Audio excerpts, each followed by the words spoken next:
तटतिला एकादशी व्रत कथा। एक समय दालभ्य ऋषि ने पुलस्त्य ऋषि से पूछा कि हे महाराज, पृथ्वी लोक में मनुष्य ब्रह्म हत्या आदि महान पाप करते हैं, पराये धन की चोरी तथा दूसरे की उन्नति देखकर ईर्ष्या करते हैं, साथ ही अनेक प्रकार के व्यसनों में फंसे रहते हैं, फिर भी उनको नरक प्राप्त नहीं होता। इसका क्या कारण है? वे न जाने कौन सा दान पुण्य करते हैं जिससे उनके पाप नष्ट हो जाते हैं। यह सब कृपा पूर्वक आप कहिए। पुलस्त्य मुनि कहने लगे कि हे महाभाग, आपने मुझसे अत्यंत गंभीर प्रश्न पूछा है।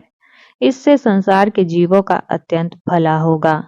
इस भेद को ब्रह्मा, विष्णु, रुद्र तथा इंद्र आदि भी नहीं जानते, परंतु मैं आपको यह गुप्त तत्व अवश्य बताऊंगा। उन्होंने कहा कि माघ मास लगते ही मनुष्य को स्नान आदि करके शुद्ध रहना चाहिए। इंद्रियों को वश में कर काम, क्रोध, लोभ, मोह, अहंकार, ईर्ष्या तथा द्वेष आदि का त्याग कर भगवान का स्मरण करना चाहिए। पुष्य नक्षत्र में गोबर, कपास, तिल मिलाकर उनके कंडे बनाना चाहिए। उन कंडों से 108 बार हवन करना चाहिए। उस दिन मूल नक्षत्र हो और एकादशी तिथि हो तो अच्छे पुण्य देने वाले नियमों को ग्रहण करें। स्नान आदि नित्य क्रिया से निवृत्त होकर सब देवताओं के देव श्री भगवान का पूजन करें और एकादशी व्रत धारण करें। रात्रि को जागरण करना चाहिए। उसके दूसरे दिन धूप, दीप, नैवेद्य आदि से भगवान का पूजन करके खिचड़ी का भोग लगाएं। तत्पश्चात पेठा, नारियल, सीताफल या सुपारी का अर्घ देकर स्तुति करनी चाहिए। हे भगवान, आप दीनों को शरण देने वाले हैं। इस संसार सागर में फंसे हुओं का उद्धार करने वाले हैं। हे पुंडरीकाक्ष, हे विश्व भावन, हे सुब्रमण्यम, हे पूर्वज, हे जगतपते, आप लक्ष्मी जी सहित इस तुच्छ अर्घ को ग्रहण करें। इसके पश्चात जल से भरा कुंभ यानी घड़ा ब्राह्मण को दान करें तथा ब्राह्मण को श्यामा गो और तिल पात्र देना भी उत्तम है। तिल स्नान और भोजन दोनों ही श्रेष्ठ हैं।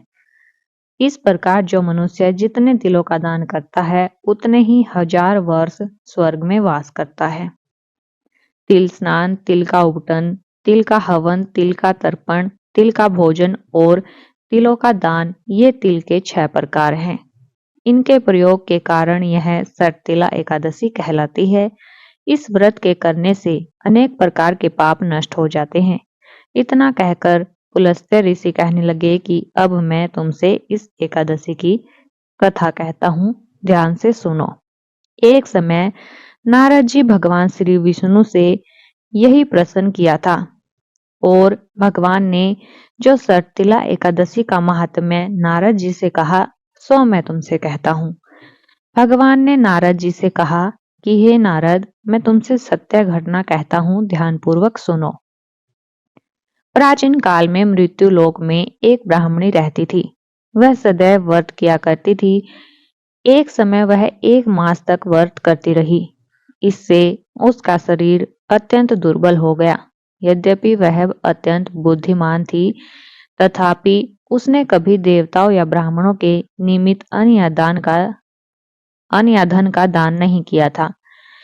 इससे मैंने सोचा कि ब्राह्मणी ने व्रत आदि से अपना शरीर शुद्ध कर लिया है, अब इसे विष्णु लोक तो मिल ही जाएगा, परंतु इसने कभी अन्न का दान नहीं किया। इससे इसकी तृप्ति होना कठिन है।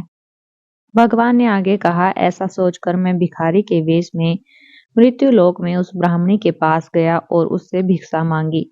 वह ब्राह्मणी बोली, महाराज किस लिए आए हो? मैंने कहा, मुझे भिक्षा चाहिए। इस पर उसने एक मिट्टी का ढेला मेरे भिक्षा पात्र में डाल दिया। मैं उसे लेकर स्वर्ग में लौट आया। कुछ समय बाद ब्राह्मणी भीम शरीर त्याग कर स्वर्ग में आ गई। उस ब्राह्मणी को मिट्टी का दान करने से स्वर्ग में सुंदर महल मिला, परंतु उसने अपने घर को अन्न आदि सब सामग्रियों से शून्य पाया।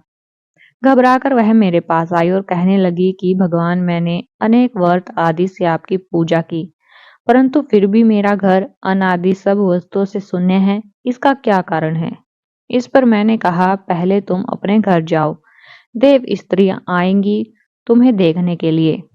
पहले उनसे सटतिला एकादशी का पुण्य और विधि सुन लो, तब द्वार खोलना। मेरे ऐसे वचन सुनकर वह अपने घर गई। जब देवी स्त्रियां आई और द्वार खोलने को कहा तो ब्राह्मणी बोली, आप मुझे देखने आई हैं तो सटतिला एकादशी का महात्म्य मुझसे कहो। उनमें से एक देव स्त्री कहने लगी कि मैं कहती हूँ। जब ब्राह्मणी ने सटतिला एकादशी का महात्म्य सुना तब द्वार खोल दिया। देवांगनाओं ने उसको देखा कि न तो वह गांधर्वी है और न आसुरी है, वर्ण पहले जैसी मानुषी है। उस ब्राह्मणी ने उनके कथानुसार सटतिला एकादशी का व्रत किया। इसके प्रभाव से वह सुंदर और रूपवती हो गई तथा उसका घर अन्न आदि समस्त सामग्रियों से युक्त हो गया। अतः मनुष्य को मूर्खता त्याग कर सटतिला एकादशी का व्रत और लोभ न करके तिलादि का दान करना चाहिए। इससे दुर्भाग्य, दरिद्रता तथा अनेक प्रकार के कष्ट दूर होकर मोक्ष की प्राप्ति होती है।